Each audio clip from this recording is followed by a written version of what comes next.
l'initiative de la plateforme arrondissementale de gouvernance foncière maanaam kuréel gi ñu bëgg a taxawal ngir sos fi benn ëtt bu yaatu, ëtt bu waxtaan, ëtt bu weccoo xalaat, ëtt jokkoo ngir waxtaan lépp lu jëm ci suuf, ngay saytu aussi suuf ba nga xam ni xëy na jafe-jafe yi fii am ak xuloo yi ak xeex yi am ci ñi koy jëfandikoo loolu ñu wàññi ko wala ñu fexe ba mu jeex fi. kuréel googu lañ bëgg a taxawal ci arrondissement bi muy ñeenti commune ñoo ko seq: Mewane, Taïba Ndiaye, Mboro ak Daaru Xuddus. muy kuréel gu yaatu. Fii ci arrondissement bi nag mbirum suuf dafay nekk mbir mu xaw a jafe ndax suuf si ñëpp a ko soxla, baykat yi, sàmm si, ñi soxla garab ak ñeneen waaye aussi entreprise privée yi aussi dañ ko soxla. ñi nga xam ne dañuy gas phosphate dañuy soxla suuf si ba tax na loola xëy na moo indi ñaare réeroo yi ci am ndax entreprise yooyu bu ñu ñëwee xëy na am nañ doole te liñ leen di jox ci suuf bari na te population bi li nga xam ne dafay yokk. bu ñu nekkoon xëy na junni fanweeri at ci ginnaaw daanaka fi mu ne mat nañu 2 ba 3 junni.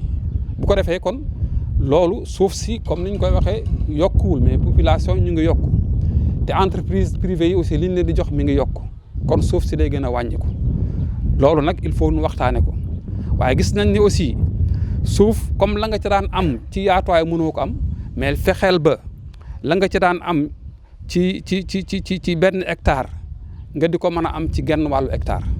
loolu mooy li ñu naan gestion durable des terres ndax suuf si dagg ay àll di bay léegi mënatul nekk waaye da ngay fexe ba suuf si lam la daan jox bu la daan jox benn nga fexe ba ci même dënd bi nga daan bay mu jox la 3.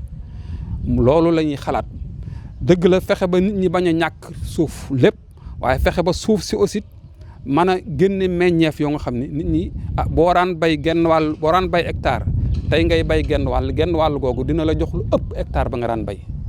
loolu moo tax ñu dugal ko ci projet bi fexe ba nit ñi am suuf waaye fexe ba suuf si aussi di leen jariñ fexe ba suuf si aussi bañ a buy bañ a dee nga xam ne da nga ciy bay te di ci sonte doo ci am dara.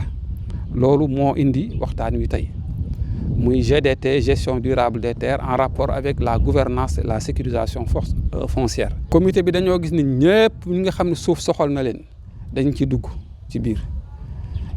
administration territoriale ñi fi taxawal état ñu ngi fi, collectivités yi mooy maire yi ñuy jox communes yi ñu ngi ci, service technique yi ñi nga xam ne seen xam-xam màcc na jëm ci mbirum suuf ak àll ñu ngi ci.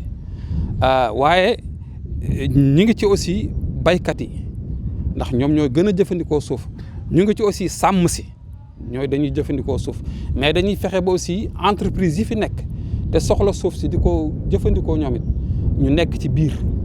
waaw fexe ba chef de village yi nekk ci, fexe ba jeunes yi ndaw yi nga xam ne ëllëg dañuy soxla suuf aussi ñu dugg ci biir.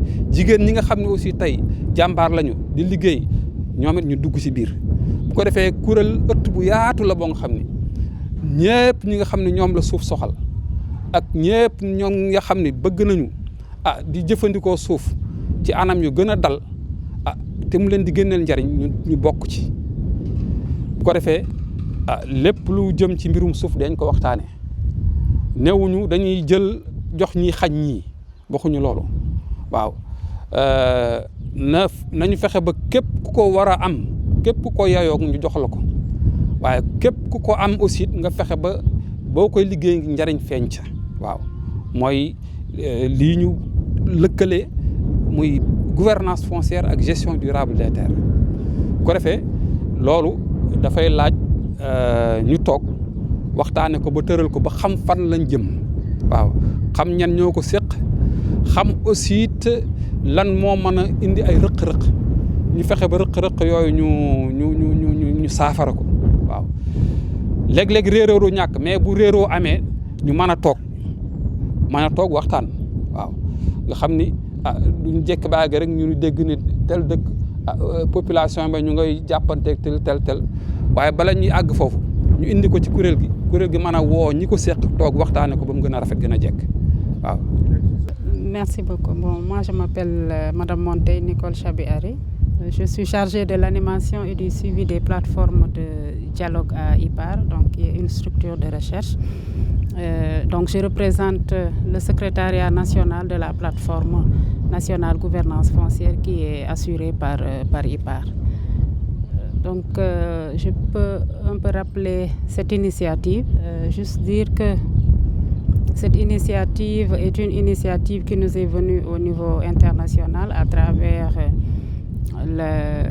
les Nations Unies, donc UNCCD, qui aujourd'hui, suite donc au contexte que nous vivons, lié au changement climatique, mais aussi à la détérioration des terres, pense qu'il faut aller vers une gouvernance foncière en faisant le nexus sur la gestion durable des terres, parce que quand on parle de gouvernance foncière aussi, on ne peut pas ne pas parler de gestion durable des terres. Nous avons les terres, mais si nous ne travaillons pas pour rendre ces terres rentables économiquement et que ça puisse être bénéfique donc, aux populations locales, je pense que ça ne sert à rien de sécuriser les terres. Donc il faut aller vers un développement durable, vers une sécurité alimentaire, et raison pour laquelle on s'est dit qu'il faut au Sénégal qu'on essaye de voir à travers cette initiative comment, avec les populations, identifier des pistes, des recommandations qui puissent mettre en évidence les bonnes pratiques de gestion durable des terres, que ces éléments puissent être transmis au niveau national mais aussi au niveau international à travers donc, la conférence des parties à la COP16. Et donc c'est ça qui veut aujourd'hui notre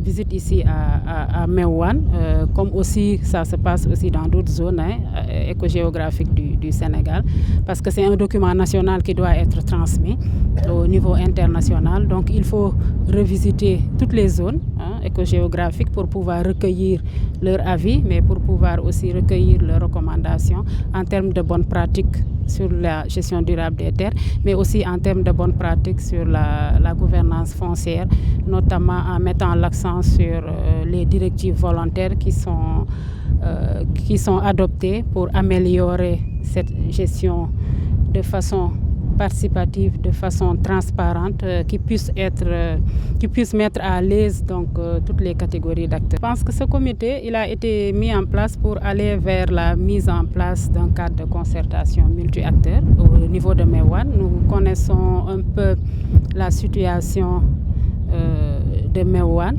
qui est une zone où nous avons les industriels, mais aussi où nous avons les organisations paysannes, les exploitations familiales qui sont là. Et toutes ces deux catégories d'acteurs ont besoin de terre. Donc, et on voit de plus en plus cette terre qui parfois est accaparée par certaines personnes, certaines aussi industriels, mais aussi les privés. Et au niveau de Meouane, je pense qu'il est quand même impératif d'avoir cet espace d'échange, de concertation pour ne pas aller vers des conflits, parce que nous en voyons de plus en plus.